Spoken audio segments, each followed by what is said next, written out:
Quand vous voyez une personne sourire, avoir le sourire aux lèvres, surtout une personne qui a été longtemps malade, ça dit beaucoup de choses. Parce que moi, j'ai été une personne très très malade du dos. Pour ceux qui connaissent un peu les mots, bien certains termes utilisés pour le mal de dos, il y a la discopathie. Quand je souffrais de discopathie, je souffrais d'ostéophytose, et ça pendant 12 ans. 12 ans à traîner d'ostéopathe, chiropracteur. J'ai fait toute la France, j'ai sillonné un peu partout, mais toujours des solutions, enfin voilà, solutions, pas solutions, on peut dire des soulagements, mais pas de rétablissement complet. Voilà, si ce n'est que c'était cela. Mais après, en 2020, je souffre beaucoup parce que malheureusement, je prends des médicaments qui n'étaient pas conseillés. Et il se trouve que je me retrouve dans une situation vraiment pas possible. Je prends du poids, ce qui n'est pas bon pour le dos. Et alors le dos qui fait très très mal. Et puis voilà, quoi, je suis complètement alitée. Je ne pouvais rien faire.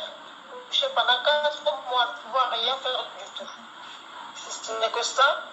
Mais le témoignage que je voudrais apporter ce soir, c'est beaucoup plus un témoignage, je pense, qui est un peu plus poignant, c'est au niveau du cancer du sein. C'est-à-dire, vous savez, en 2017-2018, mon médecin me dit en France que j'ai un nodule malin dans le sein et qu'il faudra contrôler. Bon, au bout de quelques 2 ans, après maintes contrôles, il s'avère que j'ai des cellules cancéreuses dans le nodule.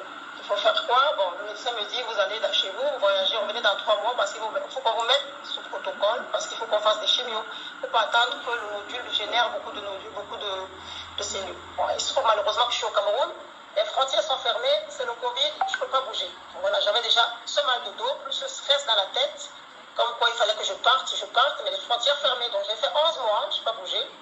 Et quand je repars, donc je fais dans la rencontre de la thérapie par ma soeur Germaine, le leader Germaine qui est en place, qui me dit, écoute, notre tata elle est là, tu sais bien qu'elle est en train de mourir, cellule cancer de la moelle osseuse et tout, tu sais tout ce qu'on a fait. Mais bon, on a rencontré une dame qui nous a parlé d'une thérapie, je vais m'y essayer, et après je te dirai. C'est comme ça qu'elle essaye et tout. Et puis après je vois que la dame, elle se lève, la dame qui était couchée, qui ne pouvait rien faire, elle se lève, elle peut manger, elle peut aller prendre sa douche toute seule. Je me dis, bon, tant qu'à faire, je vais essayer.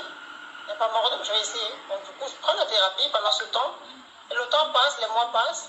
Une fois que les frontières sont ouvertes, je suis partie directement voir mon médecin à Boulogne en France. Il me dit, écoutez, Madame Juel, ça fait 11 mois, vous deviez rentrer en France 3 mois après. Là, on va refaire tous les examens parce que je ne sais pas ce qui se passe, s'il y a dégradation, s'il y a... On ne peut pas vous mettre sur le protocole sans revérifier. Alors, tout le tralala, mammographie, et pour ma mère et tout ça. Toujours dit qu'au bout de 45 minutes, pas de réponse, rien du tout. Je commence à m'inquiéter. Et après, au bout de 2 heures, 2 longues heures, alors le médecin revient avec ses collègues, ils me disent, écoutez, Madame Juel, voici votre sein en 2017, voici votre sein en 2018, voici votre sein en 2019 et en 2020. Ils me disent, vous constatez quoi? Je dis, je ne suis pas médecin, dites-moi tout de suite, je suis en train de mourir ou quoi? Je suis en métastase ou quoi? Il me dit, non, on ne comprend pas, votre sein est sain.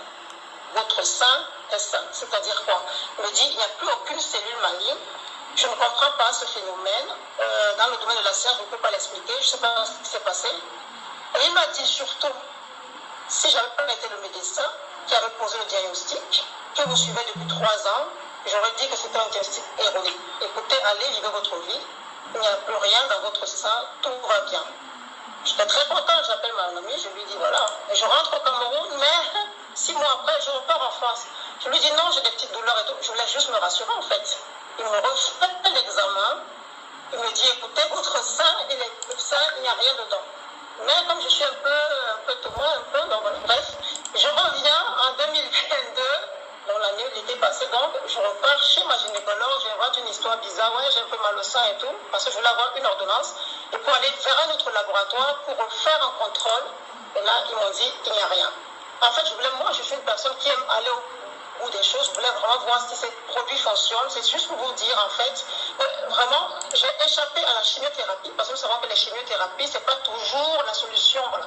Il y a parfois, ça détruit les bonnes et les mauvaises cellules, et parfois, il y a des récidives.